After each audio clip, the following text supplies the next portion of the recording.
هذه المظاهرة لماذا قمتم بهذه المسيرة؟ والله احنا قمنا بهذه المسيرة لان احنا حسينا ان مطالبنا في المجلس العسكري ما اتحققتش.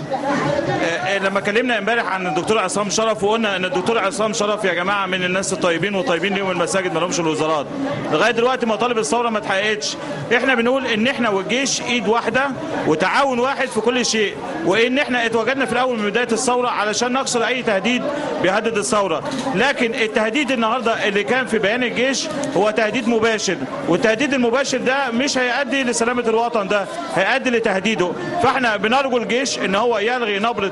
كيف ترى لهجة التهديد اين هي لهجة التهديد؟ لهجة التهديد في بيان اللواء محسن فنجاري النهارده، بيانه لما بيقول ان احنا لينا اجندات خاصة. احنا مالناش اجندات خاصة، احنا كلنا موجودين عشان خاطر البلد دي في ميدان التحرير، وبندعو الناس كلها انها تيجي وتشوفنا. احنا مين؟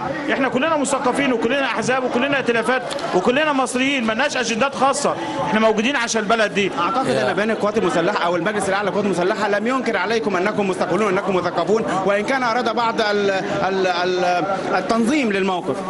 احنا مش معترضين على كده، احنا بنقول ان احنا تواجدنا مع الجيش من الاول كان تواجد سلمي علشان خاطر مصر، عشان خاطر نبعد اي تهديد عن مصر. لكن التهديد النهارده في نبرة اللواء محسن فنجاري مش هيؤدي لشيء. احنا مش عايزين محاكمات عشان لوحات معدنيه، احنا عايزين نحاكم رموز الفساد دي عشان خاطر فساد البلد، الفساد اللي ادوه للبلد.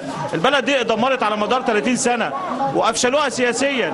في معانا اجيال ضاعت، اجيال ما تحققهاش نمو، اجيال ما شفتش حاجه. احمد هل تسمعني يا احمد؟ احمد هندي هل تسمعني يا احمد؟ هذا ترى مسعد، هذا هو راي احد المشاركين في المظاهرات. اذا كان ما زال بجوارك، يعني التهديد الذي اشار اليه في بيان سياده اللواء الفنجاري هو ليس تهديد بالتاكيد، كما هو واضح من البيان اللي احنا استمعنا اليه طول النهار. لم يكن تهديدا للثوار، انما هو تحذير لبعض القوى سواء من الداخل او من الخارج للاضرار بمصر. بالفعل مسعد للاضرار بمصر. هل يتفهم نتحدث عن ان التهديد الذي تتحدث عنه ليس تهديدا للثوار بقدر ما هو تحذير للثوار من انضمام عناصر الخارجيه الى الثوره، وانت تعلم ان هناك بلطجيه يحاولون الدخول الى الميدان. وده اللي حصل النهارده، احنا قبضنا على 2 بلطجيه.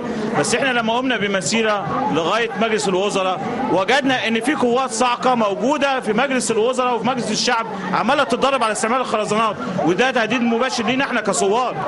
الموضوع ده احنا شفناه بعينينا لما عملنا المسيره النهارده الساعه 6. هل قمتم بدخول الى مجلس الوزراء ومجلس الشعب ورايتم قوات صاعقه تتدرب؟ هل تعتقد ان قوات الصاعقه تنتظر التدريب داخل مجلس الوزراء؟ معتقدين ان قوات الصاعقه دي من تنزيل الاوامر عشان تنزل الميدان، واحنا بصينا وشفناهم واحنا رايحين عاملين مسيره، شفناهم موجودين في مجلس الشعب ومجلس الوزراء وما زالوا موجودين لغايه دلوقتي. لاستباق الاحداث. هل هناك تاكيدات على ان هذه التدريبات خاصه بمحاولات اي مشكلات في ميدان التحرير؟ التدريبات دي باستعمال الخرزانه، ما اعتقدش ان الصاعقه بتستعمل خرزانات. استعمال ده استعمال امن مركزي، لكن احنا لقيناهم بلباس الصاعقه وبيستخدموا خرزانات وبيتدربوا عليها. احمد هل تسمعني يا احمد؟ ما هي النقاط الاخرى التي ترى انها ربما تكون نقاط تهديد؟ نقاط التهديد كثيره جدا جدا جدا. اولا الجيش لما يقول احنا بندعو المصريين الشرفاء لمنع التظاهرات، هو بيقلب. لم يقل منع التظاهرات، امال ايه؟ منع اي اعمال تخريبيه. احنا موجودين بتخريب، انتوا كتلفزيون مصر شفتونا بنخرب. احنا مش ما بنخربش. نحن نتحدث عن النيات، نتحدث عن الجيش يقول منع الاعمال التخريبيه كما تقولون انتم او كما راينا نحن وجود بعض البلطجيه الذين يحاولون الدخول الى الميدان. ربما كان هذا هو الهدف من التحذير. احنا بنناشد الجيش ان هو يامن المنشآت العامه والممتلكات الخاصه ويامن كل ممتلكات البلد. احنا بنناشد الجيش يعمل تامين. احنا هنامن الميدان والجيش يامن مصر كلها. يعني مهم مسعد ان هناك ربما سوء تفاهم الموضوع التدريبات داخل المجلس الشعب لا يبدو انه سوء فهم يا احمد تاكيده يعني. ونفيه. على اي حال هذه النقطه ستبقى محل خلاف، وان كنت اعتقد ان القوات المسلحه لا احمد حتى الان اعلنت في بيان انها لن تقوم باي اضرار بالمتظاهرين منذ بدايه الثوره.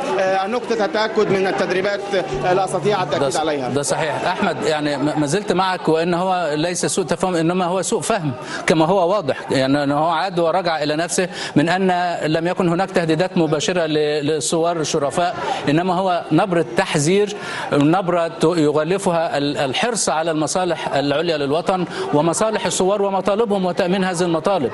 دي ناحية. الناحية الثانية أثناء حديثي مع ثوار آخرون غير الأخ مجدي كان الحديث يدور حول ربما أن هناك سوء فهم. إذا كان هناك سوء فهم أعتقد أنه لابد من بيان توضيحي ليوضح المقصود حتى يستطيع هؤلاء أن يفهموا تحديدا ماذا قالته القوات المسلحة وماذا تعني بهذه النقطة. أحمد هندي موفد التلفزيون المصري من ميدان التحرير، شكرا جزيلا. وكان التلفزيون المصري قد قام على مدار اليوم بتغطية لمتابعة الأحداث الراهنة ورصد ردود الأفعال المختلفة وقد عرض الرأي والرأي الآخر. حضرتك دلوقتي يعني خليك معانا من فضلك. هينضم لينا عبر الهاتف لواء طارق مهدي عضو المجلس الأعلى للقوات المسلحة. أهلا بحضرتك سيادة اللواء. أهلا يا فندم.